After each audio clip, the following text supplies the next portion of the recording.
Hello and welcome to the Telegraph's coverage of the autumn statement in 2012. I'm Sumant Bhatia and with me are two of the most loquacious and lucid Telegraph commentators we could get our hands on. First of all, we've got the Deputy Editor of the Telegraph, Ben Brogan, and the Group Head of Business, Damian Reece. Gentlemen, what did you make of what the Chancellor just said? There was a lot in there to chew on. It was very much, as we discussed earlier, a steady-as-she-goes operation. He needed to explain that the reason we're in such deep economic mess was not his fault, so he did a lot of blaming others. He blamed the previous government, he blamed the Europeans, he blamed market forces. And then he had to explain what he was going to do about it. And he came up with a few interesting ideas. There was a very handy giveaway for Tory backbenchers on cancelling the planned rise in fuel duty. There was a incredibly useful for business cut in corporation tax to 21%. And there was some useful raising of the tax thresholds, which the Lib Dems will be grateful for. So it was kind of a mixed bag, but there was some useful work done today. I guess we were told it was fiscally neutral, Damian, though. Yes, well, this is it. I mean, let's not forget the economics are as dire as everyone was expecting. So growth is falling, debt is going up as a proportion of GDP, and the deficit is going to take longer to get under control. So it's a pretty appalling backdrop, as we know. But given all of that, it was a reasonable performance. I think it re-established George Osborne as a reasonably competent Chancellor, which will help him, obviously. And there were some eye-catching measures, as Ben says. Business particularly will be quite pleased with things like the annual investment allowance on small companies, for instance. And of course, they've also published their gas strategy today, which will involve a lot of extra investment. So there were things that he can hold on to and point to as being quite positive, rather than just producing a lot of bad news. We should congratulate the people of Coventry and Brighton who are now going to get fast broadband. HS2 though going ahead, that's not a vote winner surely though. Well, George Osborne thinks it is, because for all the people along the route who don't like it, there are lots of people further north in England, from Birmingham onwards, who'll be glad to have a high-speed connection to the capital where a lot of business is done. So I think he reckons that he's still onto a winner for that, and it's all about his narrative of a government that takes difficult decisions on big infrastructure projects. Of course, that means we'd like to see decisions on airports as well and nuclear power stations. The other thing that was striking, we discussed earlier how political this was going to be, and there's quite a lot of politics in this statement, which was interesting. In particular, he's laid a few traps for Labour, particularly around welfare. There's some quite stringent cuts to welfare that he's floated through into this autumn statement. Quite cleverly, he's going to be limiting the automatic increase in welfare benefits, particularly in workplace benefits, over the next 3 years to 1%, which is less than inflation. So that's going to be quite useful for the Treasury. That's going to raise a lot of money. Labour is going to hate it.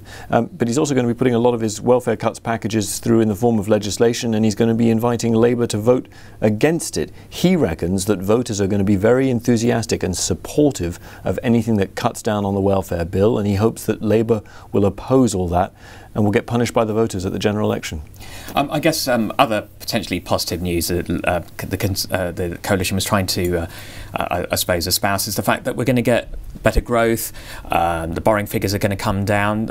Fantasy or potentially correct? I mean, we're talking about 2% growth, I think, from 2013 onwards, for instance. Well, yes, I mean, these are figures that the Office for Budget Responsibility produce, and frankly, they are always a bit of a finger in the air, frankly, and they may well come down again in future. There's no doubt about that. But just to go back to Ben's points he was making, I mean, for the coalition, there wasn't a great deal in there for the Lib Dems, was there? They didn't get their wealth tax, did they? No. And he's not tinkering with stamp duty, as far as I can tell. So housing doesn't get clobbered, which will be, again, pretty popular. But he seems to have maybe just established his authority a bit over. It's quite interesting, because we had been teed up to expect some kind of big sop to the Lib Dems on wealth, and we didn't really get it. Of course, people are going through the small print, and already he has cut back, as we expected, on the sort of amount you can stick into your pensions if you're lucky enough to have a lot of money.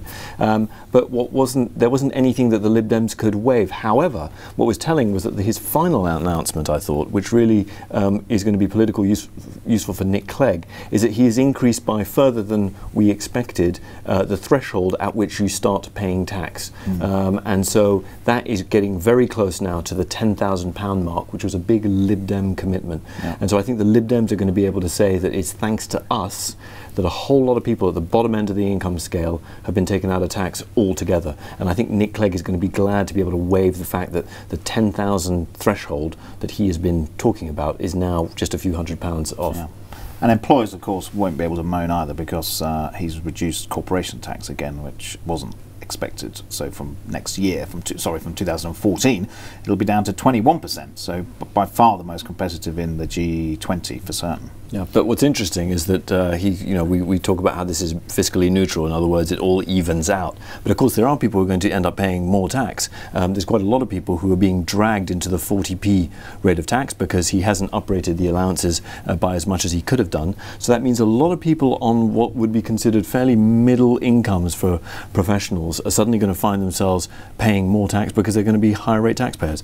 And that, I think, is something that George Osborne is not going to be boasting about. But equally, it raises quite a bit of cash for the Exchequer, and he needs money at these days. Has he sort of put a stop as well in for Mr. and Mrs. Angry of Croydon, for instance, by sort of saying that our friends in Switzerland are going to help us claw back some money squirreled away, and he's going to look for tax loopholes, close those down, that sort of thing? I mean, this was pre-announced, and he's working with the Germans, for instance, and the Americans on a sort of international agreement on these issues to do with, for instance, transfer pricing. So that will hopefully put that whole tax debate into some kind of context and put a bit of a lid on it, so that companies can get on with planning, and Britain doesn't look like it's becoming increasingly anti-business. I mean, this is a budget that will hopefully say to the world, actually, if you come here, you're not going to get clobbered, and we'll sort it out, but we'll sort it out with the rest of the world, as it were, the Germans and the Americans.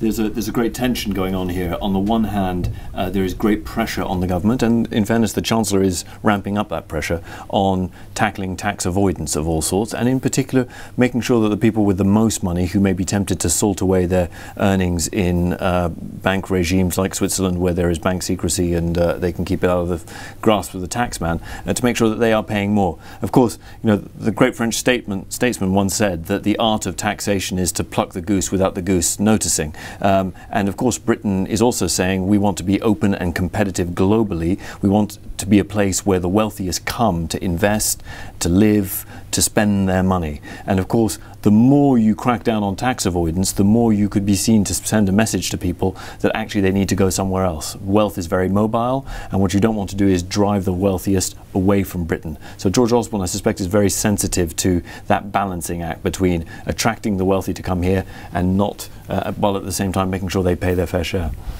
Just have a look at some of the questions which have come in, I guess, via Facebook and Twitter. Rob Walsh via Facebook has asked, one for Damian, I think, really. Are we heading for a triple dip recession, and should the BOE interest rate be 0%?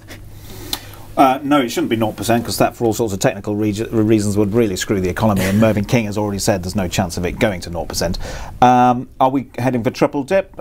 Still, I'd say probably 70-30, the chances of that happening. So probably not, but there is still a reasonable chance. And next year, I would have thought we'll probably get away with maybe 1% growth, which is less than the OBR is suggesting. This year, the OBR is obviously forecasting a minus 0.1% economic outturn. I think they may come in as actually slightly on the conservative side. I think we may see a little bit of positive growth this year, so probably not, but there's a chance. We should flag up that the Treasury for a while were quite nervous about the numbers for this quarter, the fourth quarter of this year, after the increase in GDP in the third quarter, which was thanks in part to the Olympics. They suddenly a few weeks ago, they started getting quite nervous about Q4 and thinking that that might be a possibility where they might dip again, hence the triple dip. But the numbers over the coming years are perhaps more optimistic. But Damian's absolutely right. The problem is that the track record of the OBR in terms of predicting outcomes is still in its infancy, and I think we should aim off for them. We discussed this a bit earlier before the Chancellor's speech, and he was saying, I guess we got the message that it's not my fault, it's not mea culpa, and he mentioned a lot of that. Do you think he's right? Do you think he put a good case across? George Osborne, he's got on his side, he can argue with conviction that he inherited a huge mess from the previous government. There's a big debate to be had the extent to which the last government was entirely responsible or only partly responsible for the fact that we are in a deep financial hole. But the fact is that the previous government bears a considerable degree of responsibility. Where George Osborne is open to the charge that he bears some responsibility for the fact that nothing has improved, there is a critique that says he hasn't done enough to encourage growth, and the Labour critique is that he has cut too much and those cuts have inhibited growth. He would answer, well, if he hadn't cut what he's already cut and is planning to cut, then the levels of debt and the deficit would be even greater than they are already. I think Damian was right earlier that the numbers are terrible, and the numbers that George Osborne read out should make us all really feel slightly sick to our stomachs. He's predicting that even by 2018, which is in 5-6 years' time, the debt to GDP ratio will still be nearly 80%, which is whackingly huge for a major industrialized nation, and really makes you think that how long is it going to take before we start getting that ratio down at all, and when will we ever reach the point where we might start reducing the debt stock? So one thing that did help Osborne today was the OBR saying this mess we're in is not the fault of fiscal policy, it is the fault of other issues, so he can always point to that independent assessment of what he's been doing. Damian Reece, Ben Brogan, thanks very much for joining us today. And that's all from today. I'd like to thank Ben and Damian yet again. And you can follow all the reaction to Mr Osborne's speech on telegraph.co.uk. And this live stream will soon be replaced by highlights of the speech. We'll also republish the studio discussion so you can catch up on it later. Thanks once again for watching.